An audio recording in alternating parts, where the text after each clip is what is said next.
All right. As chairman of the school board, I find due to the state of emergency declared by the governor as a result of COVID-19 pandemic, and in accordance with the governor's emergency order number 12 pursuant to executive order 2020-04, public body is authorized to meet electronically. Please note that there's no physical location to observe and listen contemporaneously to this meeting, which was authorized pursuant to the governor's emergency order.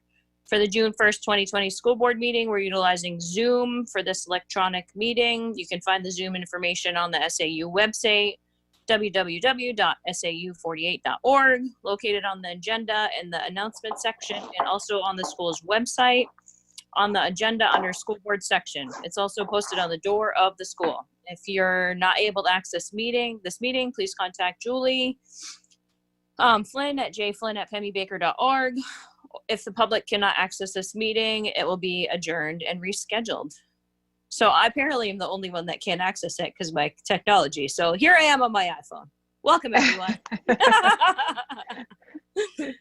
So the first thing is the agenda review and disposition. Is there anything that needs to be added? Amy, I just have one thing to add under discussion items, and that is preliminary reentry planning. Okay, perfect. Thank you. You're welcome. Minutes of May 4th, 2020. Someone would like to make a motion to accept those minutes? I think Phil's talking, although I can't hear him. I can move to accept them. I was muted, sorry. Okay, there we go. All right, thanks. And now we have to do a roll call vote. So, Frank? Yes. Phil? Yes. Fran? Yes. Mike?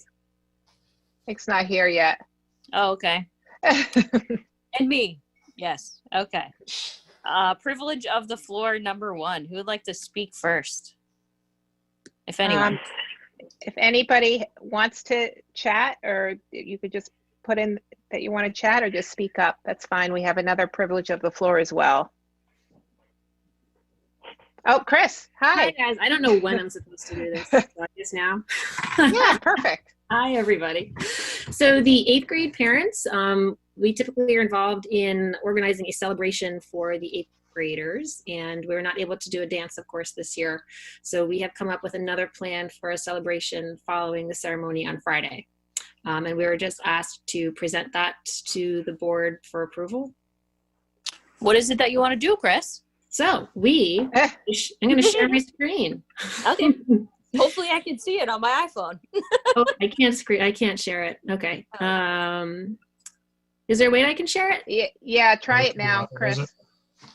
Okay, hold on. Probably see my Yahoo. Hold on. I have a lot of tabs open. Yeah. I see it. Oh, yep. There we go. Okay, hold on. This one. I'll get there. It was open a second ago. So we are going to do the ceremony is going to end and the kids are going to do a car parade. Parents will have about an hour or so. They can grab dinner. Maybe they want to get dinner, bring it to the movie, but we're going to be hosting a movie night over at the Armory parking lot where the Common Man has been doing their gig on the weekends. We requested for licensing for Ferris Bueller's Day Off, and I heard today that that was approved. The company that we're working with does have that movie. It is a PG-13 movie. Who is going to be attending? It's just the graduates and their families. It's a pretty small venue, so this is a private event. It's not open to the rest of the town or the public. We are requesting only to have parking for 1 car per family. The time is going to be about 8:30. They're going to start with doing a slideshow of the students across the years, from their little to now. Parents were requested to send in pictures of their children, and we had some lovely parent volunteers help to make that slideshow. So that'll be rolling while we're waiting for the movie to start at 9. The cost, it's free. We're going to be using the funds that we generated in fundraising efforts to pay for the movie, the rights, and just some snacks We're just going to be providing some ice cream sandwiches. We are not selling anything at this venue. We are requesting if people would like to eat something to carry in, bring their own stuff, bring their own water, and then if they have garbage, take it out. So we're not going to be responsible for trash removal. This is what we're going to be sending out. We'll probably clean it up a little bit, but we're going to be sending some do's and don'ts. Definitely, abide by the COVID-19 guidelines, social distancing requirements. Bring drinks and waters, pack out your trash, and bringing a flashlight. There are porta potties there, so we thought they might want a flashlight if they need to use the bathroom. Do not bring alcohol. This is a non-alcoholic friendly event. Do not invite other families, and this is not a drop-off. This is definitely a family event, so people should be staying, with their family, with their cars. As far as logistics, the movie rights is $250 for the rights of the Ferris Bueller. The projection company cost was $450. The location cost nothing. The insurance is being covered by Common Man with Alex Ray and Lisa Murray to get that set up. They're very gracious with that. The supervision of the event is going to be happening, the 8th grade parents, volunteers, and we might have some police helping with parking. I'm waiting to hear back from the town to see if they would like that. If not, we have plenty of volunteers who would be interested in doing that.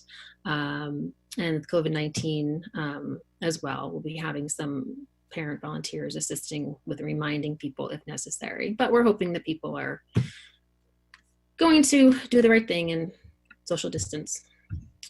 So that is it. I can't see you guys. Oh, stop share. Okay. So that's our presentation of what we want to do on Friday night. It looks like it's like the one day without rain. So That sounds fun for me. Kyla, do we have to vote on that as a board or just say that? Dan, is there anything financially to talk about? I think there's potential for the money that they're, I would recommend that we contemplate the thoughts of paying these expenses out of the 8th grade funds simultaneously with another part of the conversation tonight, which is the money that the parents and the class sent to Montreal, and if the district is going to work towards getting that money back to the parents, because it's not coming back from Montreal. So right. There might be a conflict in these funds. So maybe what I would suggest, Amy, is getting to the budget section and through the 8th grade conversation, and then we can you can make all those decisions with all the information from the budget, end of year budget, as well as the background from the 8th grade field trip, and then the funds from the activity account as well. So I think there's a few things to kind of filter through before you make a decision as a group, if everybody's okay with that. Sounds good to me. The money's worth. Hold on. The money's worth for this. I'm sorry, you're broken up, Chris. Hold on. Franny, do you want to talk? I just wanted to ask, I thought you said that you guys had money or something. I was just curious.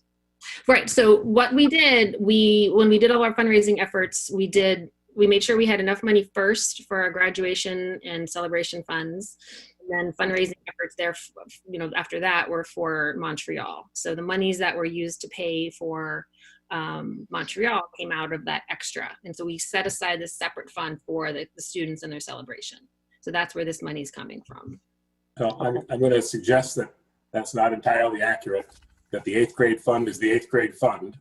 And if the parents are going to be repaid the $6,700 that was sent to Montreal, that reduces the amount that's in the 8th grade class account. And it reduces it beyond what's in there. So I'm not saying the school district can't decide to push forward funds to make both happen. I just think it should be one greater conversation. That's all I'm saying. Definitely tie in. Okay. Thank you. Was there anyone else that wanted to speak?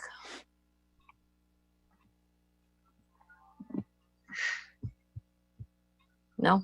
Okay. We're going to give it over to Julie's final principals report. Wah, wah, wah. Now the pressure's on, right? No pressure, You're Julie. doing backflips at the 8th grade celebration. Pressure's on. We have registration packets for kindergarten registration streaming in to the office through drop-offs and mail, although we're waiting for guidelines before we set up any kind of screening. But that has been something that we've been thinking and talking about. We have been working on a smooth transition for our new math program into math. Administrators attended a leadership WebEx workshop to learn about implementation, which included the daily schedule for the math program. Teacher materials and online components have been distributed, and teachers will attend a 2-hour remote training on Tuesday, June 9th. So we're really excited about the new math program. A message was sent out to families through the weekly newsletter, as well as email and voicemail, regarding our Chromebook and other material drop-offs. Times are June 5th, this Friday, from 12 to 3, and Monday, June 8th, between 9 and 11. For all other materials like library books or packets from teachers, the drop-off will be June 8th from 9 to 11. We also said if those times don't work, just to reach out to Kelly or myself, and we would try to accommodate people. We have distributed approximately 300 Chromebooks. PES is running 2 remote summer programs. Extended school year, ESY, is running June 15th through July 8th, Mondays and Wednesdays. ESY will serve about 30 students with 7 staff members working with kids, incoming first graders all the way up through 8th grade. Students will receive 30 minutes each on those days in math, reading, and or summer reading. Summer reading is the focus of all of our middle school summer schools. ESY is part of the special education program and written into a student's IEP, or individualized education plan. We are running a Title I summer program through Zoom, June 16th through July 9th, Tuesdays through Thursdays. Those begin at 8 a.m. and end at 11:30 with no more than 4 students at a time, again in 30 to 45-minute sessions. And we have about 31 students with the lower grades are the majority of the students. We have 5 staff members involved as well. So students were invited to attend remote learning, remote summer school by teacher recommendation. Any questions on that? I do have a question, Julie, about if a parent wanted to bring their school supplies on June 5th with their Chromebook. Is that something that's okay to do, or do you really want it to be separate? It's fine. The only thing we're trying to not have Kara Lavasser or the technology people do a lot of the work, for other materials. So we're trying to streamline that a little bit. But if people wanted to do that, if they could just let us know, either email me, and I'd be there to go, run out and pick it up. Okay. I'm just thinking it would be more convenient for a parent that's still working, or if, you know what I mean, if the time, but I wasn't sure how strict you were going to be on that. So thank you for the clarification. Yeah, we're flexible. It's just a little bit, we're expecting it to be a busy afternoon with graduation going on too. That's true. Okay. Thank you, Julie. I have a quick question, Fran. Oh Yes, yeah. Can you hear ahead, me? I don't want any details, just the 60-second review of kind of what is the new math program, K-8, did you say, or? It is K-8, and Okay. all SAU 48 schools are getting trained together, which is a really big deal. Is it based on Singapore math, or what kind of math, what program kind of, is it a general? It is. One was on Singapore, the other was on Common Core, and I believe this was Okay. on Singapore, focused on Singapore. Very similar to our, is that right, Kyla? I think it Well, is. it kind of takes out some of the pieces that we really didn't like. So we were doing the math in focus, which was Singapore, the true Singapore math, and we were finding that it wasn't helping with filling in some of the gaps, and we shifted to something a little bit easier to implement, I would say, and differentiates for all levels, where with the math and focus didn't have the materials to really address some of the tier 1, tier 2 pieces, and this has basically on level, below level, and above level as well, all within the same grade. So it really assists with differentiating. It scales down the language a little bit, which was voted on by everyone as far as what we needed to do. Is it doing everything with the base 10? Is that like? That's still there. Correct. Okay. The focus on numbers and operations is still very much the same. Okay, thank you. Can I ask a quick question about kindergarten applications? Are you seeing higher or lower volume than normal, or I know that it's too early to predict what the final numbers will be. But I'm just curious if you're seeing more or less interest than normal. So we had 31 families sign up for kindergarten connections back in March. Okay. So and we called every family to let them know the procedure for registration, and so they're streaming in. Okay. We have maybe half now, so about 15, but we expect that we'll have more. Okay, thank you. I have a couple more items. Oh, sorry. Last week, no, that's great. Last week, we sent out the survey from the New Hampshire Department of Education for feedback from educators and families on what has gone well and what has not worked so well for remote learning. The survey also asked for concerns and ideas about opening school in August. And we're hoping to get that. I think Kyla's going to talk about that a little later, it sounds like, as well. So that'll be very interesting. And I'm thrilled by the initiative. I think I saw Addie England on the screen a little while ago, from 8th graders, soon to be 9th graders, freshmen, Addie England and Leo Ebner.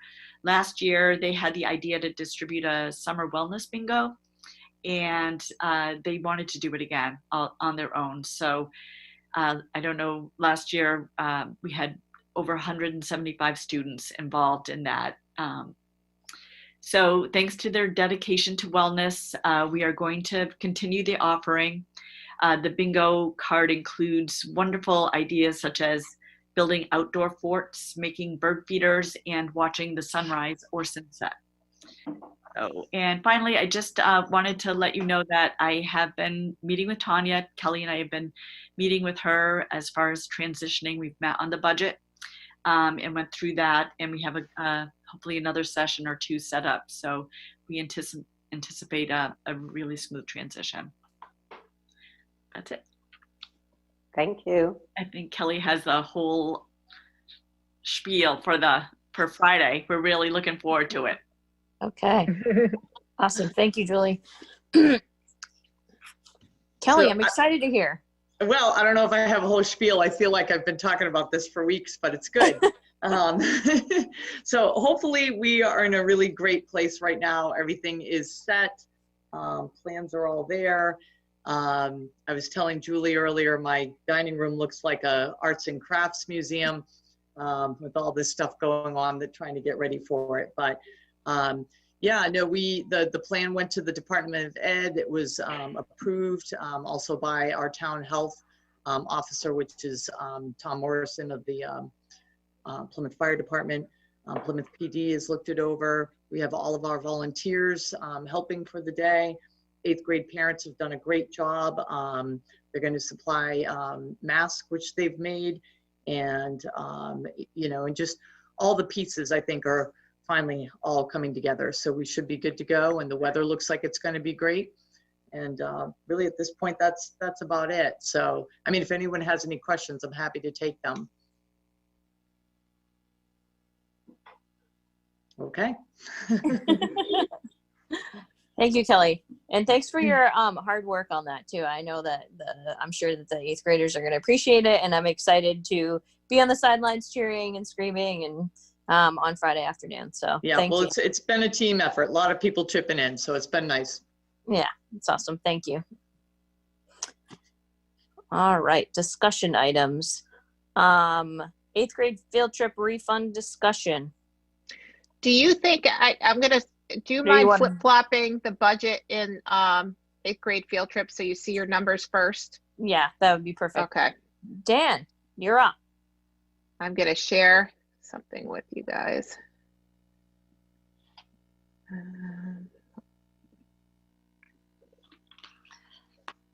All right, Dan. Oh, I can't hear you. There you go. How's that? Is that okay? Okay. Yep. I apologize for the delay.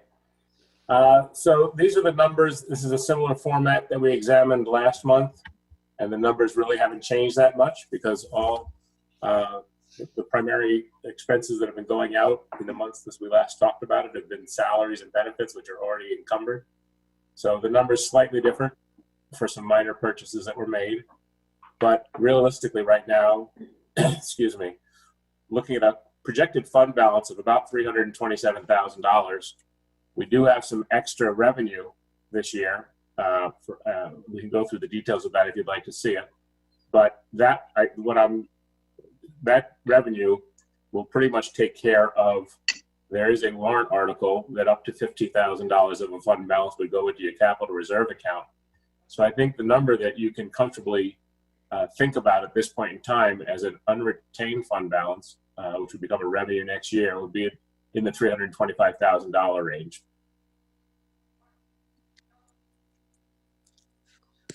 Does that make sense to everyone, or do you want to go through the detail? We talked last month about the major numbers in the column on the right, and they really haven't changed much at all. So I'm happy to go through them again, but I also don't want to bore you to tears if we've already been through it. Yeah, we did go through this last month as well. Yeah, and it's been adjusted for the month that's transpired since then, but the numbers are very steady. Okay. Good. Okay. Yeah, hey, question before you move on. So that money stays next year or goes back to the town? Well, so technically it's already in the school district's bank account. And so what happens is that when the tax rate is calculated this fall, it's considered a revenue. If it was all still there on July 1st, the DRA in calculating what's called the net assessment, which is the total appropriation that was approved minus projected revenues that we typically see, whether they be for grants or fees or what have you, come up with the net assessment that gets added to as a component of the Plymouth tax rate. This $327,000 would be a revenue next year, thereby reducing the amount to be raised with the December tax bills. So the terminology that is talked about frequently in the public meetings is the money goes back to the town. The cash doesn't actually go back, but it becomes less that's raised for the following fiscal year in taxes.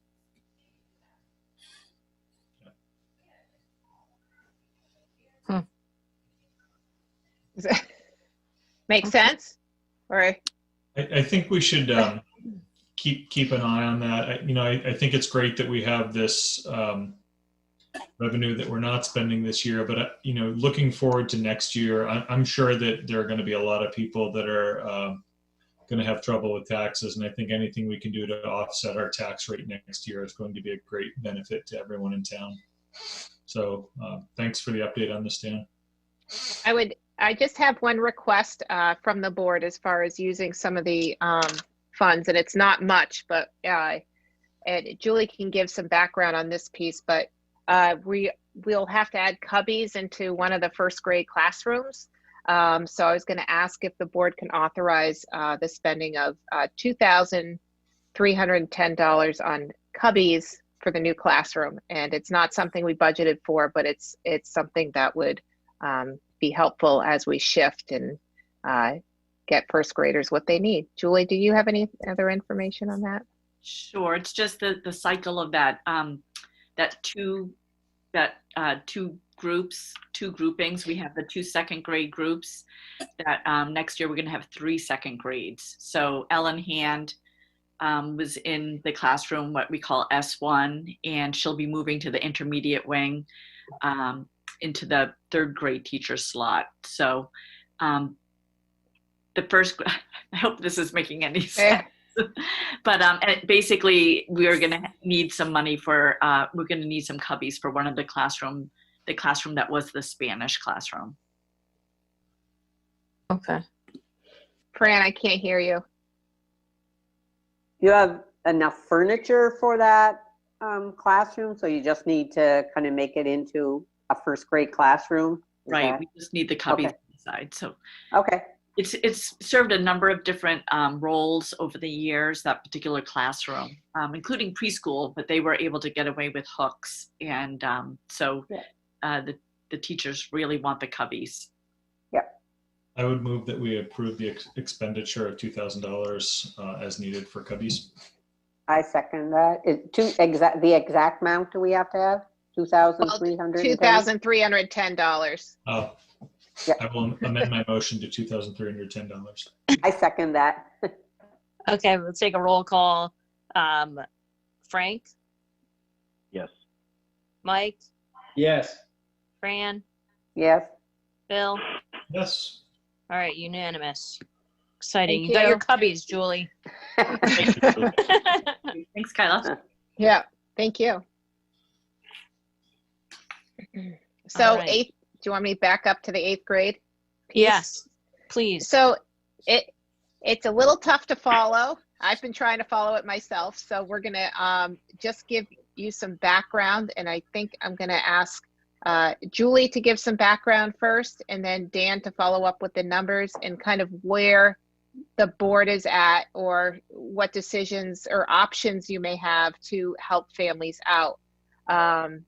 As you know, the families were going to supposed to go to Montreal, and as part of the contract with the company, they do not refund a portion of that, if I'm getting that correct, or the refunds.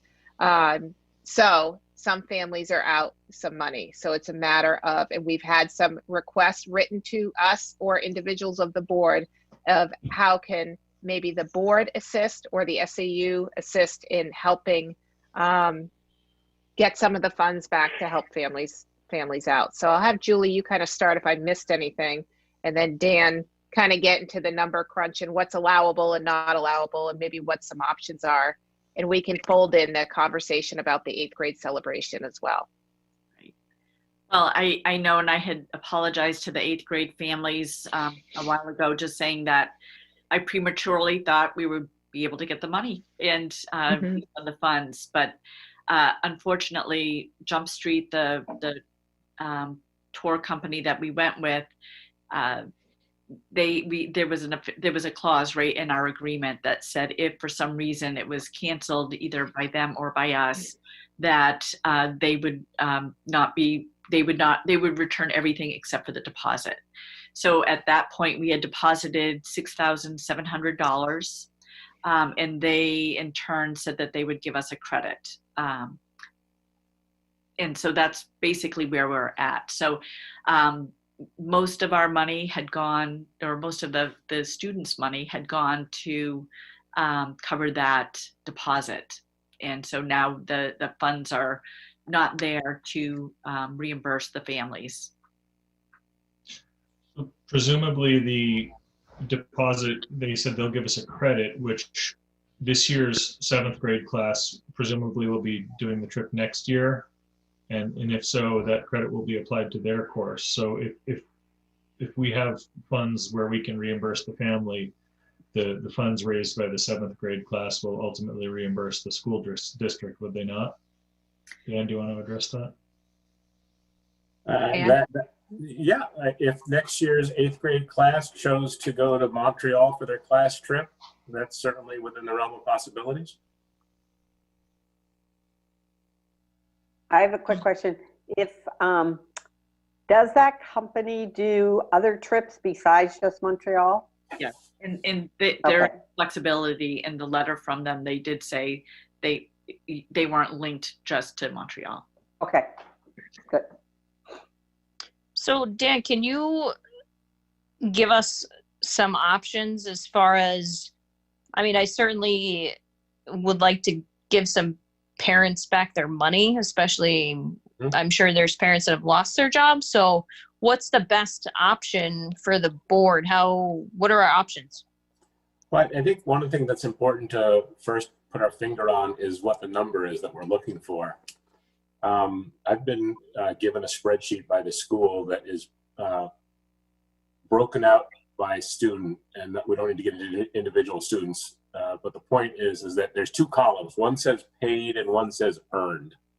And so I think that the first, just to be giving the details, the paid column is $4,606, and the earned column is $2,552. And I'm assuming that the paid was when parents wrote a check, and the earned was fundraising activities. But I think it's probably, and if that's accurate, and I could certainly use some assistance from the school in understanding that, I think it's probably appropriate to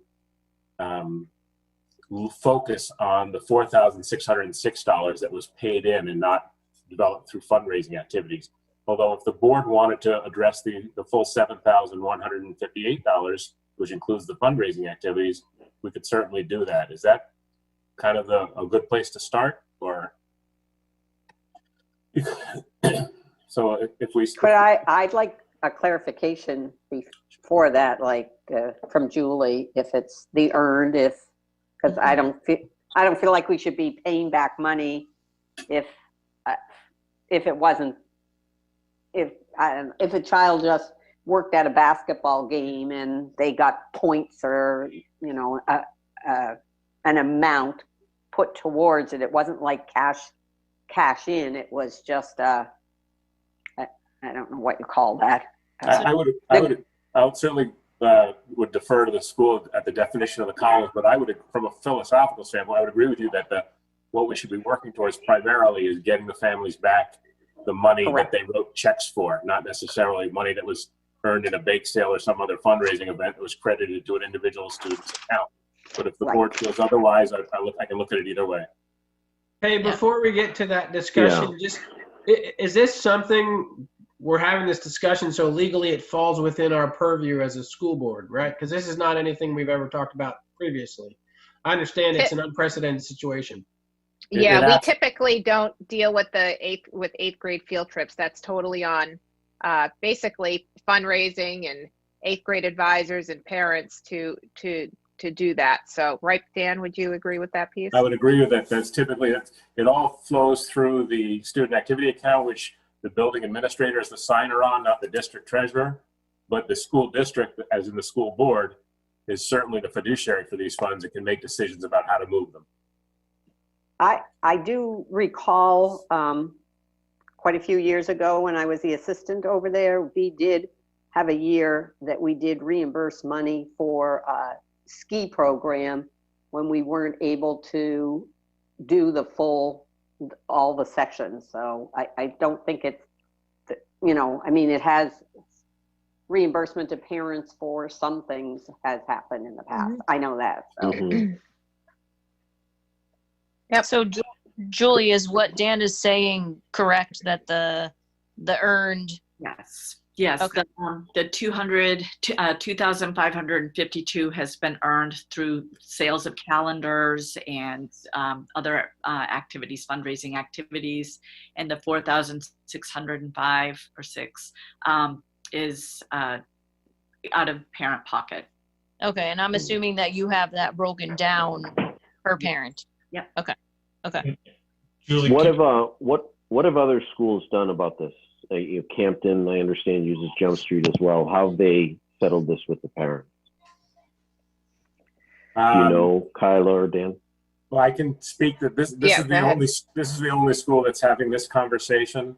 Now, if we talk about Campton and Jump Street, those are district funds, not parent funds that the Campton School District or the Campton 8th grade class sent up to Jump Street, and so they're just going to be held for next year's 8th grade class because once again, it's a district funded trip, not a parent and student fundraise fund trip. Some of the other smaller elementary schools that have not been able to take their 8th grade trips, the class funds are moving to the high school with those students to be segregated by the high school student activity administrator and used for expenses, school-related expenses that students from those schools have during their time in high school. Wow.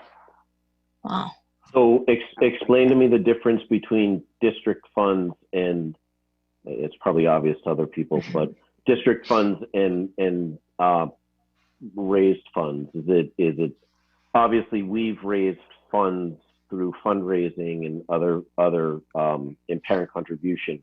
What are the district funds that they're using to fund this trip from, say, Campton? It's a line item in the general budget. 8th grade $30,000, for example. So there's no fundraising done for the Campton trip? There are not funds. The funds that are on deposit with Jump Street from the Campton Elementary School were not raised by the students or the parents. They were contributed by the school board, if you will, to that trip. Raised by taxation then. By taxation. Yeah. So I would like to propose there are actually 3 remedies we could consider. One would be refunding the lower amount that parents contributed by check, which is, I believe, $4,400, Julie, something along those lines. 4,500 and change. The higher amount, we could refund the full amount, which includes both what was raised and what was contributed by checks, or we could do some combination thereof, refunding the amount that's going to be held as a deposit, where we would refund the $4,500 directly to parents and the amount paid, and then any excess between the deposit and the $4,500 could be split evenly amongst students. Is that something that we could do, Dan? Well, the deposit is more than the amount that was contributed by parents. Mm-hmm. The deposit is $6,700. Yes, but yeah, what I'm suggesting is take that $6,700, give back the $4,500 directly to parents based on who contributed what, and then the $2,200 that would be left over could be split evenly amongst the students. That way, the school district would be whole in terms of having that money towards the class for next year. The students and the parents would get a refund on some of the effort they've put into fundraising, because they certainly do. You know, a lot of these things are bake sales and things where the parents are contributing their own resources to provide products that are being sold. You know, I do think it would be fair. You know, my suggestion would be the middle path, which would be to credit the full amount of the deposit back to the parents, where we take $4,500 back to the parents based on who paid what, and then the balance on a per pupil basis. Okay, so Can I just add something? Yeah. This is Melinda I'd like to. Barnsley. Yeah. I'm one of the 8th grade parents, and so I was involved in a lot of the fundraising. I just want to let you know, Phil, is the fundraiser, we usually had about the same students doing the fundraising. So if we did do that option where you split up the fundraising, I think it would only be fair that I think Julie has a record of who got what for fundraising, because some students really worked hard trying to fundraise towards the trip, where others just said, no, we're not gonna do it. So I just want you to be aware of that. No, I appreciate that. Thank you. If we're going to do a refund, I think the money should go back to the people who raised it and the people who paid it. Okay. My concern, and I raised this concern before, and full disclosure, I'm also a parent of an 8th grader, is that we're proposing using taxpayer money to pay back a non-SAU debt, correct? we're not holding. My understanding from Dan's question Dan's statement in the opening is Jump Street is not coming to the table with any more money, despite the fact that they signed a contract before this whole outbreak happened. Correct? They're not going to refund any of the. Correct. Frank, Yeah. So go ahead. So my question is more along the lines of using taxpayer money to pay this back. So and are we on the right grounds for that? My thought on this is that it's only it's an encumbrance on the taxpayers, but only for 1 year, because the 7th grade class that's going to be raising funds, my proposal would be that the 7th grade class would reimburse the school district in the amount of the deposit that's being held that was made by the 8th graders. But they're not held to use Jump Street, is my understanding, next year. They could choose to use another company, and therefore now that deposit is lost. So I agree with you. If we can agree to get the funds back next year, then it's a wash. Yeah. But that would mean we have to get a commitment that the incoming 8th grade class will use Jump Street and utilize that $6,700 credit. Mm-hmm. And can we do that? If we can do that, then I think this makes sense. And then I think we reimburse the entire amount. But and I understand it's a small amount of money, and we're looking at crediting the school with a large amount for next year. But I guess it's more the principle of it. Are we looking at using taxpayer money without an assurance that we'll be able to then get it back next year? Can I throw one other piece of information at you? Please do. So I think it's important also to recognize that there's still some money in the 8th grade class, in the class of 2020 account. The class of 2020, and this is why I kind of wanted to have the movie conversation at the same time. The account for the class of 2020 still has in it $3,754. And if we were to suggest for a moment that the money for the movie that we just talked about, I would say that was about $750. Does that sound right? Or maybe it was 700 and then you have some ice cream expenses. But yeah, and there's also been other expenses for graduation signs and whatnot that the parents are using from that. So there's not $3,000 necessarily left. Well, okay. So I'm in a bit of a, the information I have, which is as of maybe a week ago or 2 weeks ago, is what I'm going off of. I think the report that I have from the school is dated May 13th. And Can I just interject and say that would be, we haven't received any requests for reimbursement, so whatever funds have been spent towards graduation or celebration, and would not appear in the numbers that you see. So are you proposing using that $3,000 or so that is being asked to use to fund the 8th grade celebration and everything to then turn and reimburse the parents? Well, I think it's a source of funds for making the parents whole without impacting the taxpayer, which is a concern of yours as I hear it. And so, if we go ahead. I don't think impacting the tax. I mean, I don't think this small amount of money is going to impact the taxpayers. I'm asking from a standpoint of us as a school board. Is this the right decision for us to make to reimburse from taxpayer funds for this? So I think early on I was asked for some options, and that's kind of why I started with the question of how much are we going to reimburse?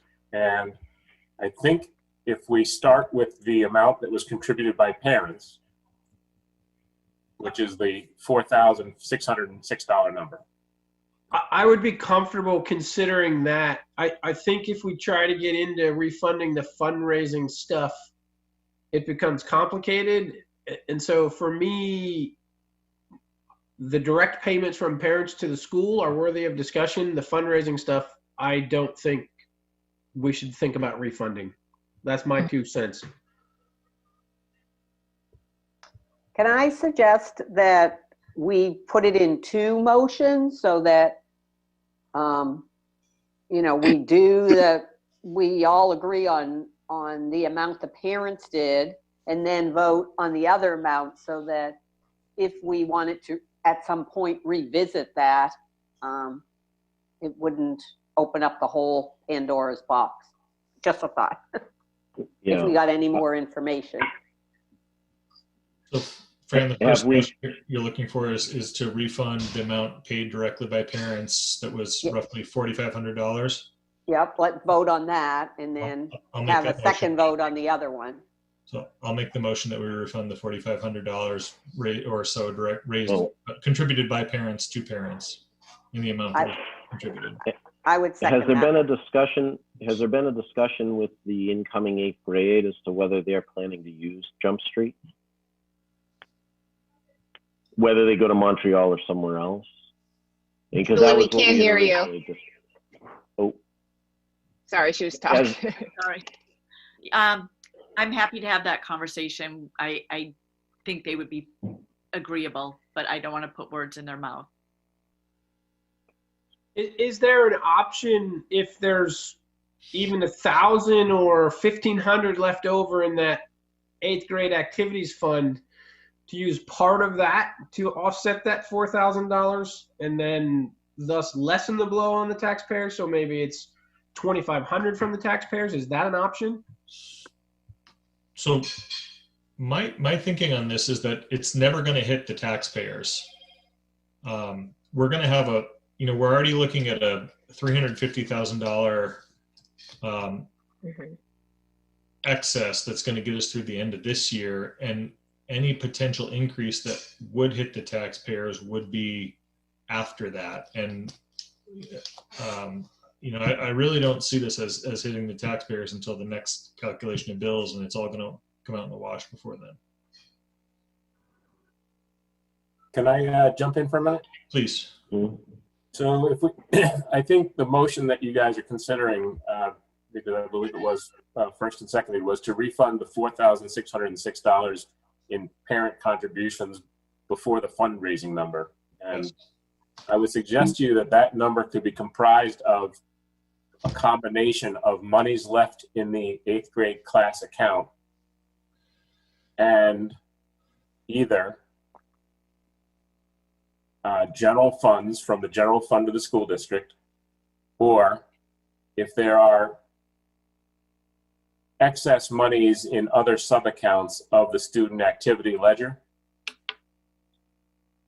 those funds could be used as well. And I'll give you an example. One of the sub-accounts in the student activity ledger is for referees. And this is a number that can build up over the years, where the school district budgets for referees for sporting events and writes a check to the student activity account. Then as referees come in for games, checks are written to those referees.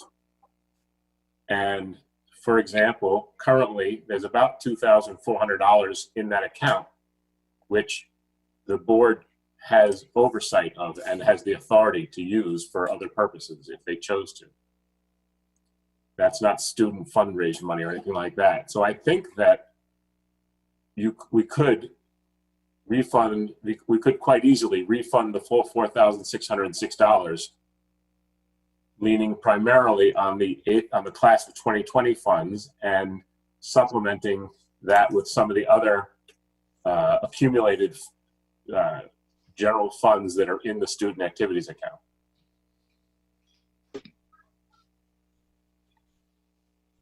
If that makes any sense. And that way it really doesn't come into the general fund of the school district budget at all.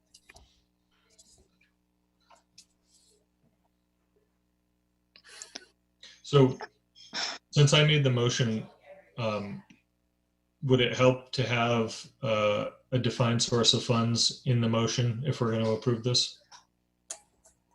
I think it would. If I could offer you the wording possibly for a friend I can't make an amendment because I'm not a board member, but I can offer you some language that maybe you would restate your motion as to return parent contributed, not fundraised funds from what's left over in the class of 2020 sub account and other district funds within the student activity ledger as they may exist.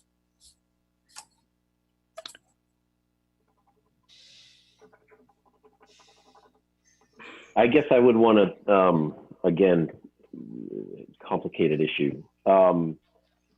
We're also talking about funding this 8th grade night celebration for the kids who have had, honestly, this 8th grade class has had quite a bit taken away from them by this. I would want to make sure that we're not impacting what everybody's worked hard to do to plan for them already. Before we make a motion to pull funds from that activity fund that's going to fund this night and yearbooks and things like that. So I will amend my motion to say that the source of funds for the 4606 should come all from general funds from general account funds wherever needed, but not from the class of 2020 fund. I don't know if this makes a difference, Dan, but I think that number that you're looking at for the referees account, that money is still in the district. It's not. We had just been, that was a blanket PO that we had been paying referees out from, but you were only writing checks for the checks we wrote. So there should be a balance in the sports officials line, still in the district's pocket. So yeah. So I'm not including any money. What I'm looking at is the ledger report from the student activity account, not the district financial statements. Okay.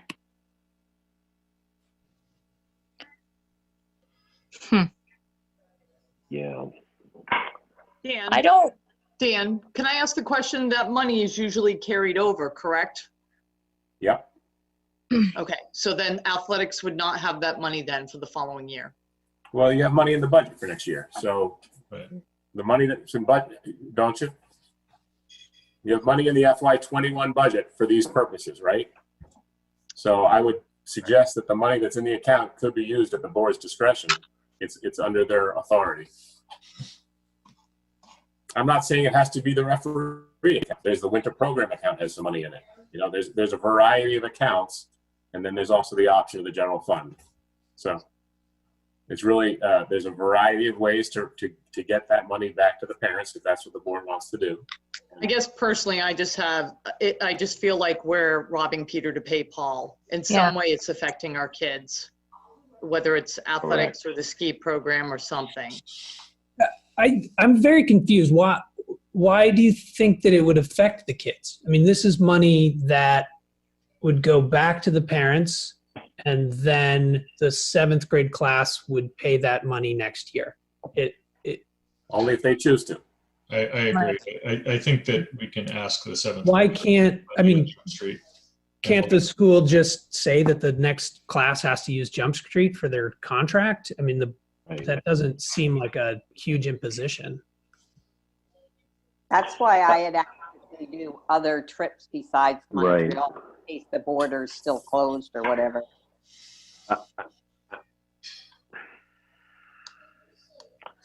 Julie's offered. Can I offer two things?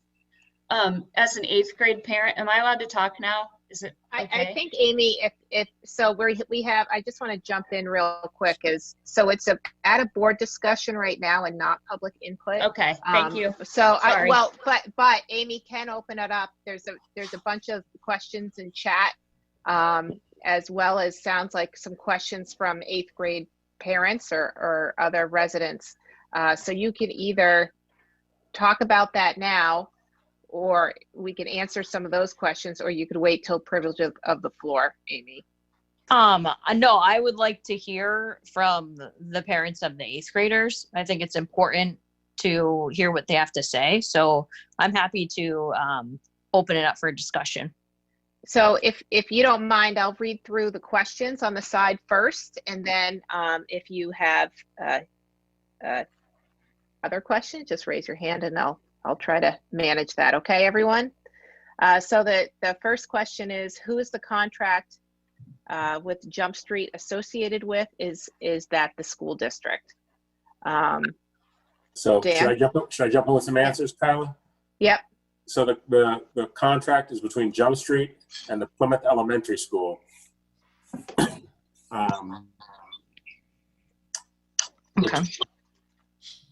If that helps. Okay. Then did the school decide not to purchase trip insurance with Jump Street? This is not something I can speak to. I was involved in the discussion. And I would say that the Jump Street contract is clear that in all cases they're keeping deposits. Okay. I looked at the Jump Street website, and it looked as if schools that had purchased their trip insurance were going to get back their deposits. Schools that didn't were not going to get back their deposits. I did speak with Jump Street multiple times, and there was an option, but it would be a fight to get it. And what they told me was that, it could end up with nothing at that point. It was kind of, we had this option to have the $6,700 back as far as credit. So did we purchase trip insurance? Yes or no? I guess is the question, because that would have had to be purchased with the original contract. I'd have to look more closely. This was the first time we went through Jump Street, but it was the typical contract, so it was probably the typical insurance, but it wasn't a refund. Nobody was anticipating, a pandemic. Right. I feel like it would be pertinent to look at the contract for parents to be able to look at the contract before it's decided who, where the money, if the money should go back to them and where it should come from. That's okay. The next question is, did parents write checks to Jump Street or to the school district? School district. Well, okay. The elementary school. Elementary school. So this is more of a comment. There are many high school trips that also have been canceled where all funds were not all funds were refunded. I apologize. So that's just a comment. I wrote my check to PES. Dan, do you want to? I think that's just a comment. Yeah, it's just a comment. It's accurate. The parents write the checks to the school, and the school takes those funds and puts them into the student activity account, and then the student activity account sends a check to Jump Street for the deposit. And then I would like to review the contract and attempt to request the refund. I work with a company, Helms Briscoe, that sources meetings. I would like to find out if there's a contact that would make this right. I strongly oppose the recommendation. Me too. Is there an activity fund that we could pull from the movie night as well? I would just be careful with the comments in the chat room. It's because it's kind of outside the board procedure. So is there an activity fund that we could pull from the movie night as well, Dan? I mean, I guess that's the same. Not that I'm aware of. Yeah. The 8th grade parents have spent a portion of the money in that fund that have not been asked for reimbursement yet. Things have just recently been purchased for graduation. So comment. As a parent of a rising 8th grader, I'm just concerned that COVID will still be affecting travel. Jump Street might be great, but it seems too early to commit. And that's the piece of committing the next grade to the same thing. So those are the comments. Any other questions? Jess? Did you have a question? I have one question and a comment. I have a child going into 8th grade, and I have seen how these things work, having been in the office, and I'm not on the same end as the bookkeeper in the office, but I feel like because we don't know if there's going to be another surge and everything's uncertain, that it would feel a little strange to commit to Jump Street. Because we don't know, and we don't know if they can go to Montreal. And I like Fran's comment about, do they offer other trips, other locations? And my question is, what was that 2020 $3,000 figure being dog-eared for? Or is it just being bequeathed to a class for this type of situation? I'm just curious about that. That's a lot of money sitting there from the seniors who have graduated last week.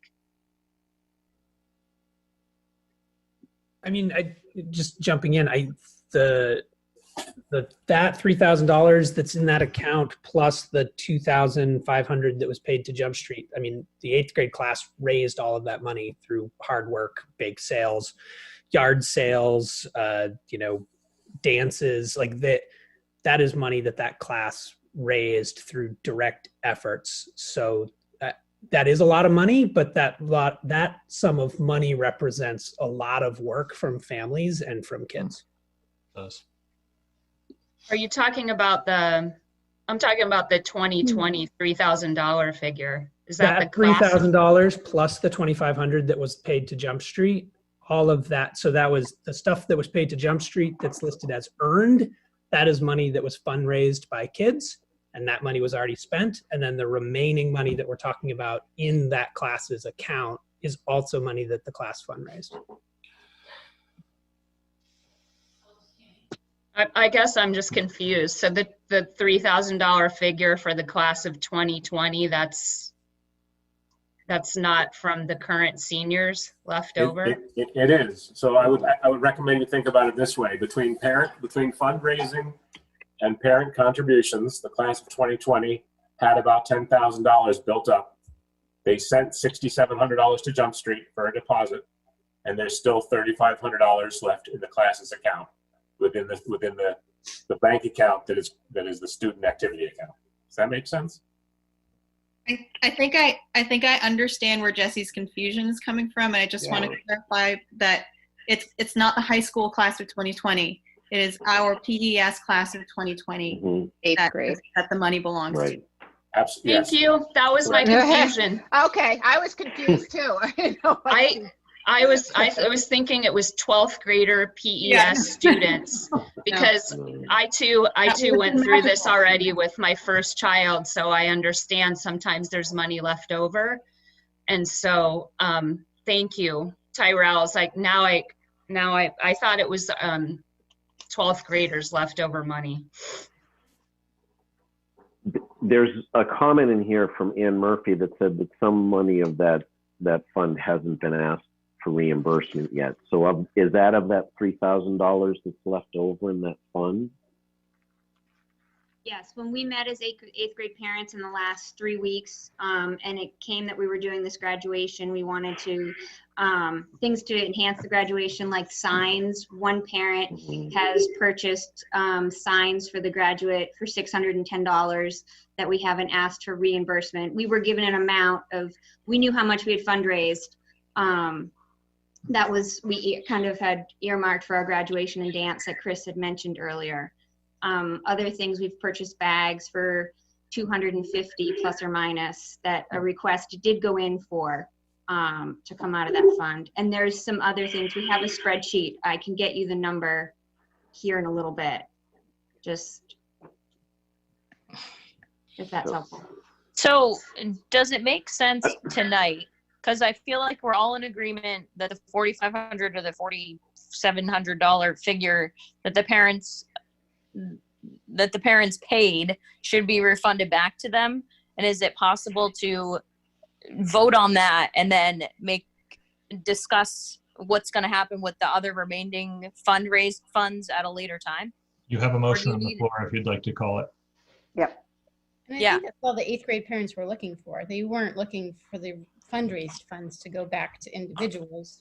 We Right. were putting that out, like whether that's to be paid for a movie night or graduation, or the remainder to go on with the class as 9th graders. That was something we were sort of discussing internally, but really was that 4,500 was the concern. Out of pocket money. Yeah, out of Yeah. pocket money. Yeah. Okay, So- so Phil, So we your vote- still, go ahead, sorry. No, what were you going to say, Frank? Go ahead. I was just going to say, I think we should move the whatever. it's Motion. called. Motion. I had, That was the word.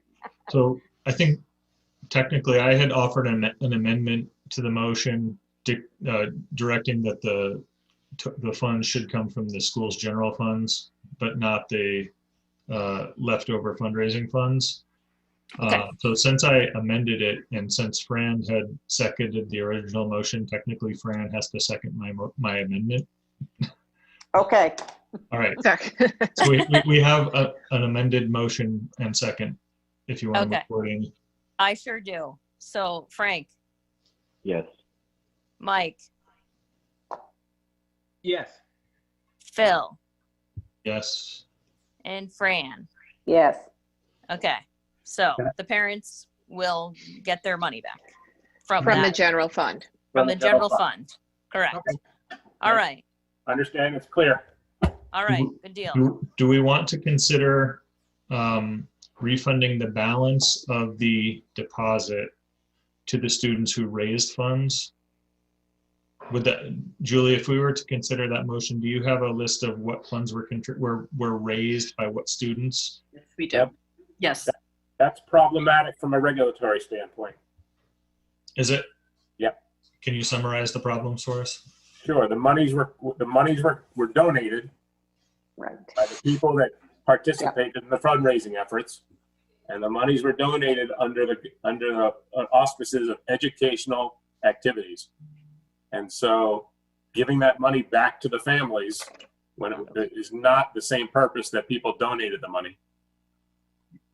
Okay. Now, Okay. So it's your authority. I want to be clear. I'm just I'm not going to make any more motions. recommendation on that. Thank you, Dan. Dan, if we were to obtain the credit from Jump Street for next year's class, could we then refund the kids their money? But it's not their money, Frank. It's money that was donated by people, whether they bought a calendar or a cookie. People donated that money. Right. I do my best to support fundraisers whenever I see one, and some of that money is money that I donated, and I'd be fine with it going back, but we can't guarantee that every person that bought a baked good or a calendar would be in favor of returning that money to the families who put efforts into raising it. Well, so the fundamental thing is that you're not returning it to the family. You're just giving it to the family after it was donated for an educational purpose. True. Right. Right. That makes sense. Okay. All right. So that's decided. Thank you very much. And general assurances. Or did we already do All that? right. No, We didn't do that. Okay. Is everybody good with Do the we 8th have grade to- piece? Do we have to do something to say now we're in a board meeting and we're not doing parent discussion anymore? Are we kind of moving formally now? Well, to the board? do we still need to authorize or consider Chris's original proposal? She had come on earlier to notify yeah. us that she has plans That's for right, yeah. movies, and I would like to vote to authorize the graduation party as planned, with funds to be drawn from the leftover class of 2020 funds. Yeah. Is that within our purview? Is that something we normally do? That was my motion. Right. Is that something we normally do though? I mean, I don't recall doing that last year. I would recommend that you do it, given that it involves licensing of a commercial property, specifically the movie. Okay. And an event off-site is always good to have the school board's knowledge and approval of for your own liability purposes. For your liability coverage is going to extend to anything you authorize. So it's just another layer of protection, if you will. Okay.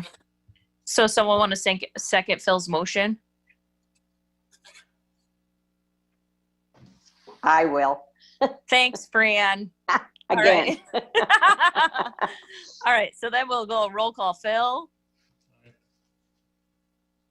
Yes. Frank, Yes.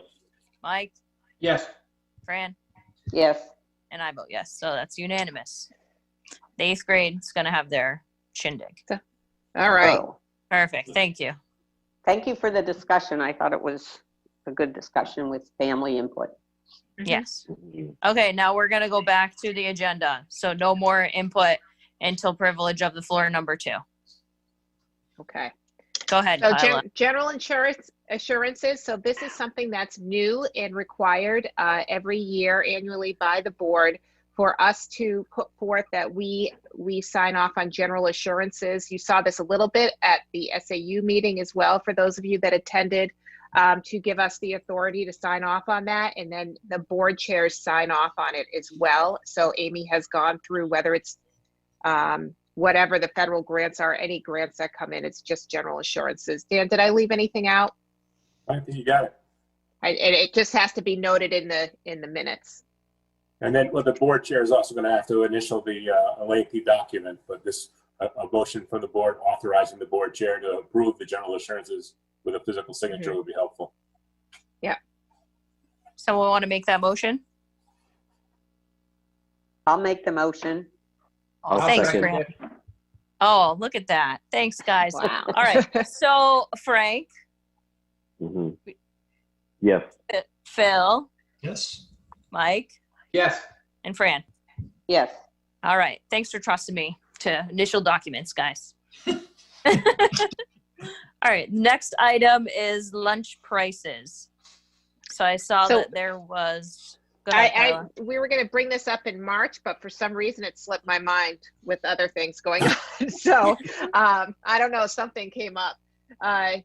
So every year, and Dan can explain a little better than I can as far as the National Lunch Program, as far as increasing lunch prices to match. Would you say, Dan, the free and reduced lunch price? Right. So this, I don't want to give too much boredom here, but there's an exercise called price lunch equity that we go through every year to assure the federal government that their pricing that they're paying for the free and reduced students is not subsidizing the fully paid students, because the price that is being charged for the paid students is so much lower than what's being paid by the federal government for the free and reduced lunches. I know it sounds weird, but so we have to go through this exercise every year, and we try not to raise prices every year, but certain years the cycle comes around, and so if you're not going to raise it as high as the federal reimbursement is, you have to at least raise it 10 cents, which is our recommendation that you authorize, not the breakfast price, but just that the fully paid lunch price go up 10 cents per meal.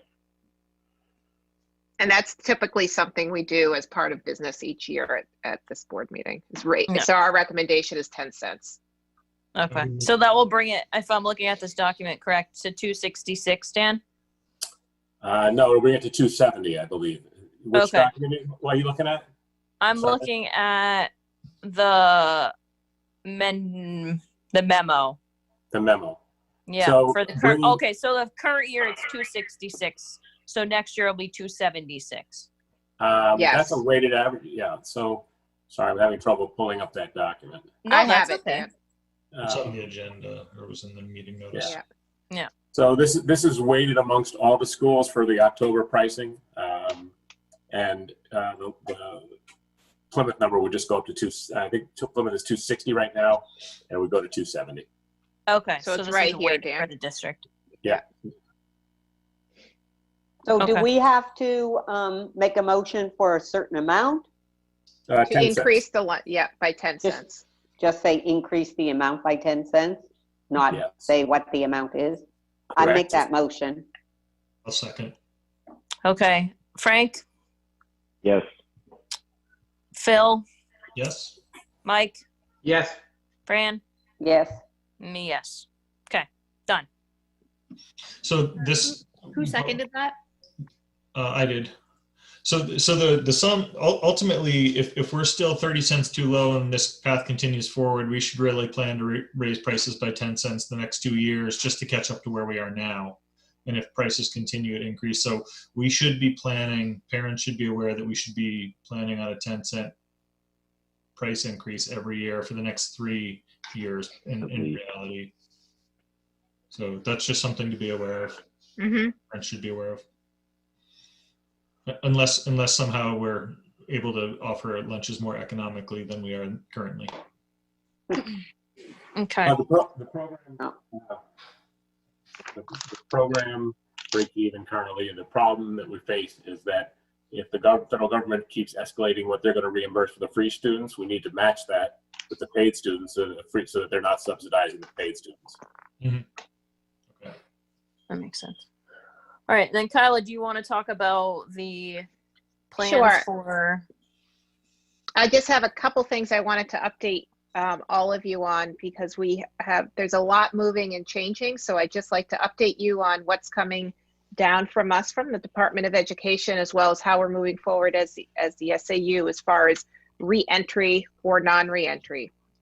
The first piece that you're going to see go out to parents and teachers next week. You had the Department of Ed survey, which was quite lengthy.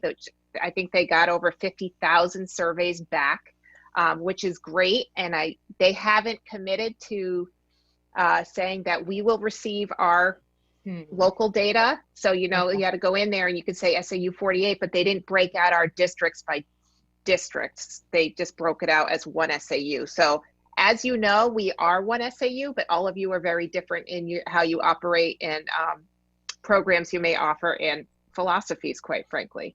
So we are going to send out our own, and you're going to get inundated with feedback, but it's just, we just want to gain as much community parent feedback as possible. So there's just 5 or 6 questions that are good, that's going to be going out hopefully by tomorrow or the next day. And it's, where does your child go to school? They're all anonymous, or it's for teachers as well. How did remote learning go? What was good? What didn't go well? What can we improve? And then the second part of the survey, 3 other questions, is what do you hope for next year? So really what you're hoping to have your child experience for the 2021 school year. What are you most concerned about locally as far as reopening, not reopening, options for kids? And then just an other feedback where any input is valued. And we'll be taking that feedback to a reentry task force. So as you know, the Department of Ed has put together a kind of a global task force. My guess is the recommendations are going to come to us kind of like the stay-at-home 2.0 orders, where there's guidelines for different, whether it be transportation, school lunches, how many kids can be in a classroom, masks, no masks. I mean, I'm sure there's all kinds of things coming to us. Those are supposed to be done by June 30th or the first week of July, but we are putting together our own task force at this point at the SAU level, and then each building will have their own reentry task force as well of how it's specific to Plymouth Elementary. We would probably ask for a board member to participate at some of those meetings. But I just wanted to kind of say that we are doing that. Some districts have put together some frameworks. We are beginning to put together framework. We don't want to put the cart before the horse because we don't know what we're planning for, to be quite honest. What the state is looking at right now is planning for 3 different scenarios. 1 being stay with remote instruction. 2, a hybrid model. There seems to be quite a bit of pushback on the hybrid model of managing both kids being in school and some being remote learning, how you manage that as a district. And the other piece is reentry, having kids fully in, and of course with some of the precautions. If somebody tests positive, what do you do? What do the screenings look like? So we are going to be busy this summer, but please fill out those surveys as best as you can. More detail, the better. If you're really concerned about something specifically, please let us know. Again, it's anonymous. So I just kind of wanted to start getting the word out to our boards. You're the first one of the month, but you'll start hearing about it. So the more feedback, the better for our committees to kind of look at the data and what's best for us based on some of the recommendations. Any questions on that? Are those going to be sent out from Julie or from the SAU? So we're going to send them out from the SAU, and I'm going to have the principals send out follow-ups to just make sure that they got it, because sometimes when it comes out from us, it's more global. You don't know whether to, just like the DOE one. So we'll be probably reminding folks a couple of times, in different ways. Okay. And I apologize for all the emails and messages and all that stuff. I only hope to use that for snow days, but it's been coming in handy for many other situations. Kyla, what sort of pushback, or with, you mentioned pushback about the hybrid model, what are the concerns, if you have any sense of that? Well, I don't have any specifics at this point. From what I'm hearing from these task forces is the management, as far as faculty managing both planning and providing instruction in the classroom, then who does the remote learning and what does that look like? So that's just what I've heard. It'll be interesting what we see from feedback. But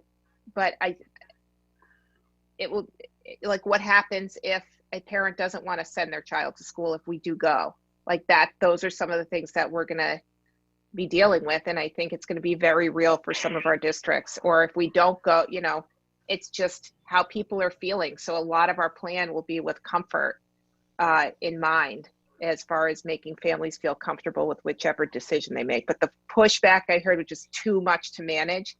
And Okay. Mike, I think that comes from maybe some of the larger districts, Manchester, Londonderry, Nashua, who have hundreds of kids that may choose to do remote learning or in school. They just can't manage it. And they're losing a lot of teachers as well. So we're not quite in that boat, but there has been some teachers that have left. It's pretty stressful. So it's just unfortunate. And some of the larger districts are struggling with just having teachers on board as far as having. Is there a sense from the staff or faculty, that's the other concern, I think, for a lot of folks is, hey, I'm 55 or 60 or I have health concern. Have we gotten a sense that a number of teachers are fearful about coming back, if we have any idea? I have not, I don't know. I mean, those were some of the, so I'm assuming, yes, we'll have somebody in every category. I think that the Department of Ed survey put some questions out like that. We are going to look at how teachers are feeling. And then, what do we do? I mean, that's the piece. So we're really going to be looking for that feedback. There's no New Hampshire feedback right now on that piece, but I think those are all the superintendent's questions and principal questions, because what do? You have to have the staff. And if you don't have the staff, then what? So it's really a lot of what ifs, unfortunately. But it's definitely something that they're talking about at the department level as well. Thank you. Yep. If that's enough. They did, the only other piece I wanted to mention that is, they did at the governor announced on Friday that day camps will be a go. Starting, I think the allowable date is around June 22nd. So you have your Plymouth Parks and Rec camp that is eligible for that. So although I don't have all the details on what that looks like, I know that information was released as part of the stay-at-home order 2.0. So the building is used for that. So I just wanted to, I know it's June 1st. Usually they start beginning of July. So I'm sure Plymouth Parks and Rec is planning on moving forward with some sort of camp, maybe. So Kyla, let you know. Do you think it would be important to, I know typically we don't meet as a board in July or August, but I feel like it would be important to get updated from you. I don't know if you want to communicate via email or if we should have an official school board meeting about the updates. What are your thoughts?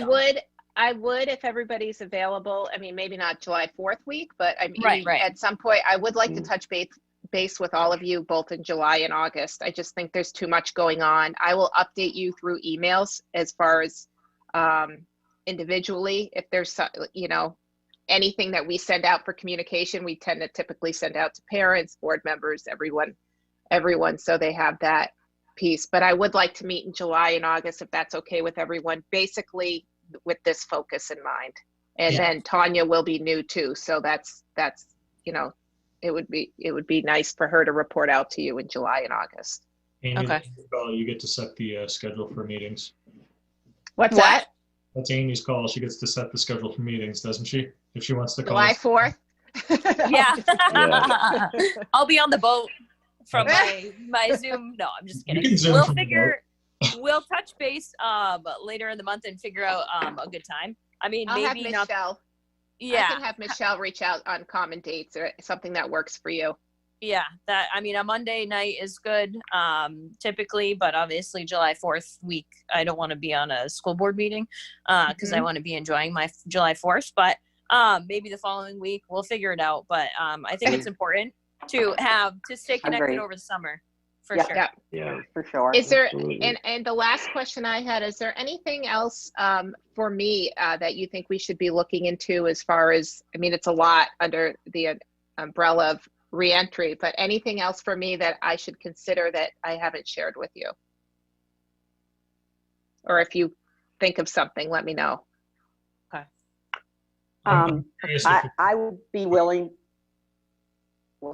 I'd be willing to sit on if you wanted a board member on task force or whatever. Okay. Yeah, I would be too. Great. It looks like we'll be splitting, having two different teams. One would focus on instruction and learning environment. The other would focus on operations, movement. The learning environment would be screenings and movement through the building, structured activities versus non-structures in the classroom. One-way traffic, whatever we need to do. So I know some of you have medical background, maybe that would be helpful to us. So we may be targeting some of our volunteers as well to just, and it won't be, it won't be every meeting, but maybe meetings that where you're interested in. If you check out the agenda and you want to pop on, it would be great. Okay. So on that That'd be note great. of people with, some experience, just something to think about. I read a study recently of boot camp trainees from a bunch of years ago. If they made them wash their hands 5 times a day, it cut infections in half. So hand washing is something to pay attention to and think about, along with a whole bunch of other things. Thank you. I nominate you to be on the task force. How about that? I don't hear you anymore, Mike. I do have a question about, Yeah, I didn't hear that. You're breaking up. I got to go. I'll see you later.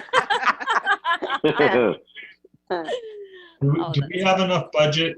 Do we have enough funds to step up disinfecting and time for our custodial staff? Looking forward at the next year, I anticipate if we do get back to school, we may want to step up our disinfecting and cleaning regimen. And I don't know if we would need to consider that, but I guess that's one thing to look at is, if in the situation where we do come back to school, but COVID is still a concern, what are we looking at? Do we need to reauthorize funds anywhere? So that's one thing to consider. Yeah, we'll definitely keep some, an eye on everything for that piece. And we do have funds federally that are coming down, that whether it be for technology, for mitigation strategies, for everything that you were just talking about. So there are funds available to us. Dan, did you want to speak to that a little bit, or? Yeah, I think it would be a great strategy. So there's 2 channels of money that will be coming eventually towards the school districts. One is what's called the ESSER funds, or the CARES Act that people have heard about. And that's really education-based funding for supplemental COVID-related expenses. And then there's another track, excuse me, from FEMA. And those are more facility-based. And I think when we have our allocation known number for each of those, it would probably be a good strategy to come to the board with the known number for that school district and with our recommendation of how we think you should use those funds. And as focusing with this question and the FEMA track, you know, that money is specifically for facility disinfectant and strategies to keep the building safer and healthier. And that's something we can certainly share with you before any decisions are made on how it's spent. I had one other question, and I don't know if we may have lost Julie. I'm not sure, but Dan, do you have updates on? Maybe she's there. But so I was actually wondering about the status of the building improvements that the voters had approved this year. There were supposed to be some lighting upgrades, some air sealing work, insulation and air sealing work. Is that underway? It is. Okay, great. It is, and I think. I hope you forgive me for having not all the dates in front of me, but John's well underway with that project. You may have seen a large gray trailer on the playground hard surface the last few weeks, and that's where the things like the LED lighting fixtures are being stored, so that they're on site, and as soon as a specific room is ready for them, they're there. We should have the paperwork on the financing of it, the capital lease documentation shortly. And but I think John has told me that work should be done before the end of June. So if a summer camp goes in, that work will already be done and out of the workers won't be in the way. Well, please thank him for pushing that schedule up once we are out of school this year. Be happy to. He's a busy man. He's got a lot of projects going on right now, including a very large one in Rumney. But he's got a number of similar projects going in 4 schools right now. So. Okay, great. Good. All right. Is that all you had, Kyla? That's it. All right. Privilege of the floor, number 2. Anybody? Okay, I see. Amy, do you see everyone? No. Or do you want? Okay, so I will. I don't want to take over. Anne, I saw your hand up.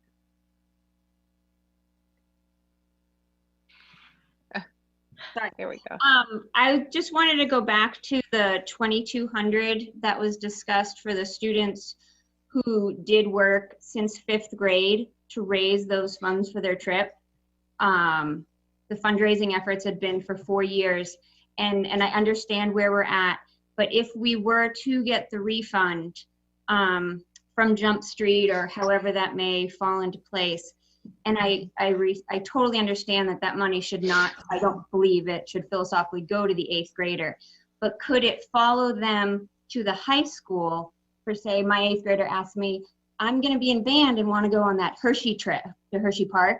Could it follow them for the activity fund to the high school? So it is still impacting their educational experience that they worked towards. Dan? Yeah, you know, if let's say, for example, if next year's class were to utilize those, the credit, if you will, that's going to be at Jump Street, and if that came to be, and then the first $2,200, for example, of their raised funds, instead of going to Jump Street to support their trip, would go to the high school to be tracked like some of the other small schools that I mentioned earlier for this year's Plymouth 8th graders in their years at high school. I think that's certainly within the realm of possibilities. And do you need an authorization from us to do that, or is that just normal course of action?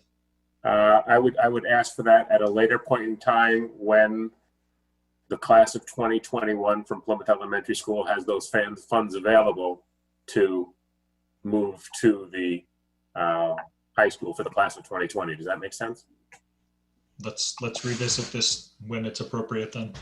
Right, because as it stands, Jump Street has $6,700 of Plymouth money that is just sitting there. So However, if we decide, or the parents and teachers decide to use Jump Street, there's potential refund, or however we figure that out.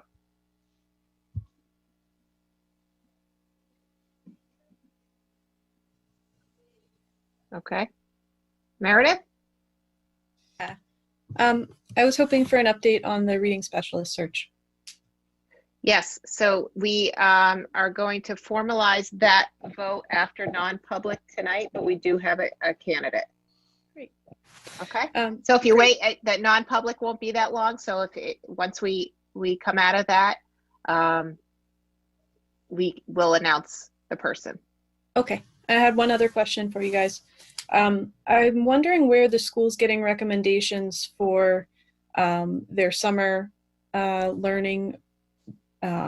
It's all going to be over Zoom, the extended year learning in the Title I summer school. Where are those recommendations coming from? For the Title I summer school for the remote learning? Yeah, why is it remote, I guess is my question. If there's because I think when the schools were planning for it, we did not have any guidelines, and we figured for transition purposes that keep them in the remote setting since we have no reentry plan at this time. Okay, I guess with the governor's decision that there would be camps over the summer, is there the potential that we could have, face-to-face extended learning over the summer, maybe outside with, social distancing procedures put in place?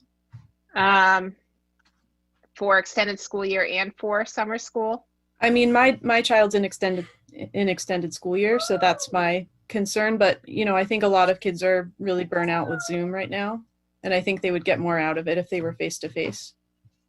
So I've heard, from what I've heard kind of both sides of that. Folks not comfortable coming in at all.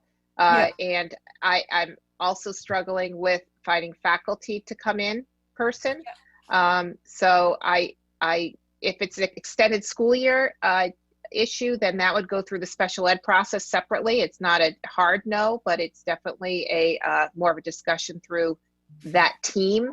But as far as summer school and Title I, we're planning, that's what we're planning now for an ease of transition, hopefully focusing on the fall as far as having everything in there. And if camps are at a modified schedule, I think that's a good way to transition in instead of having everyone come back in a month and us trying to figure out all those pieces. I just think we're already on short notice, so I'm not comfortable kind of moving forward with that piece. And we've talked with our administrative team SAU wide, and we're all on the same page with that piece. So that's where we are now. If things lighten up a little bit and small groups are shifted, then you'll definitely hear from the building level principals. But we haven't shifted to that yet, especially with that those guidelines coming out Friday. Yeah. Okay. Thank you. Yep. Kim? Yeah. The overage of $320,000.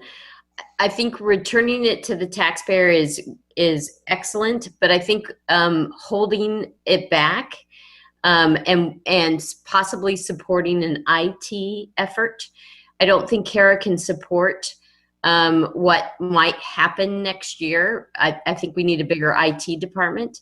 And I feel like we also need to encourage our governor to allow families to keep children at home that are not well and move them to a remote learning format. And that needs to be supported by somebody other than their classroom teacher who is supporting a live classroom. So I don't know what you need to do to hold money in case of something rather than returning it and then asking for it later. That's my thought. I think moving forward, we're going to have an electronic need for an unwell group of children, and then there will be a well group of children. Okay. I don't, anything else, Amy? And did you have another question? Dan? No. I have a quick question. It's Jessie. Okay. Sorry, let me. I was just curious, does the school board have to sort of start over after you hear from the state as far as a new school year calendar? And on that same note, is there any way you guys could discuss,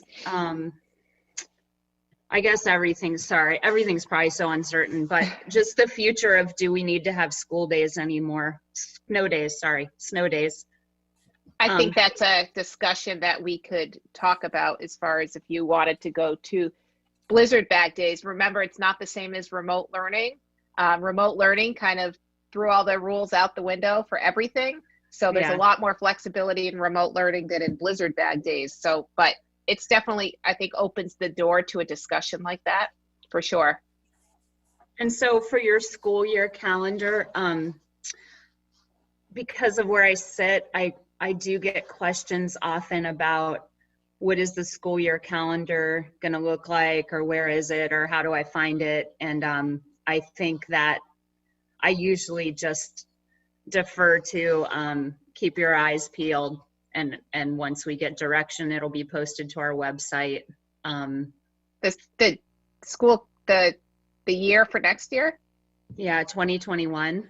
That's been posted since February or March. Oh, yeah. Okay. I know, I'm the one who puts it on our website. Oh, okay. Are you guys gonna have to sit down and change all that, or? Not at this point. Really? Okay. Not that we've heard, unless that comes down the pike. Yep. Okay. Thank you. Mm-hmm. All right. Did I miss anybody? No. Since I can't see anyone? All right, good deal. I don't see anything else. Okay, thank you. So consent items, claims and payroll, and correspondence. And so the correspondence I shared a little bit with you in regards to, that was all 8th grade stuff. Okay. And claims and payroll is done electronically. Okay. So recognition and rewards. So I just want to take a moment on behalf of the school board. I'm sure that they'll all want to speak up, but I just want to say thank you to Julie for all her dedication to Plymouth Elementary School for all the past years. And I want to congratulate Kyla on becoming the new superintendent. So I just want to take a moment to give a shout out to Julie and say thank you for all your service. And I don't know if any other board members want to anything, but yay! Yeah, I'd like to echo Amy's sentiment to Julie. Thank you for all your years and leading from the front, and best of luck in retirement. We'll miss you. And congratulations, Kyle. Thank you very much. What a first year. I know, right? Congratulations, Kyla. It's been a great year having you on board with us. You know, it was a good transition year. I hope it worked out well for you, and I have full confidence that you'll take over, all of the responsibilities well when Mark really does retire. And Julie, you've been a welcome face at the school, and we will certainly miss you. And I hope you do well in retirement. I would say the same to both of you. Congratulations, Kyla, and Julie. I wish you the best in your retirement. It'll be fun. Great.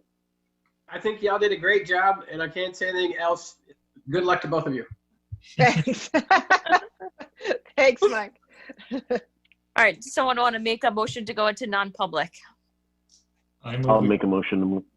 I'll second Phil's motion. Okay, good deal. So now we got to take a verbal roll call to go into non-public. Frank? Yes. Phil?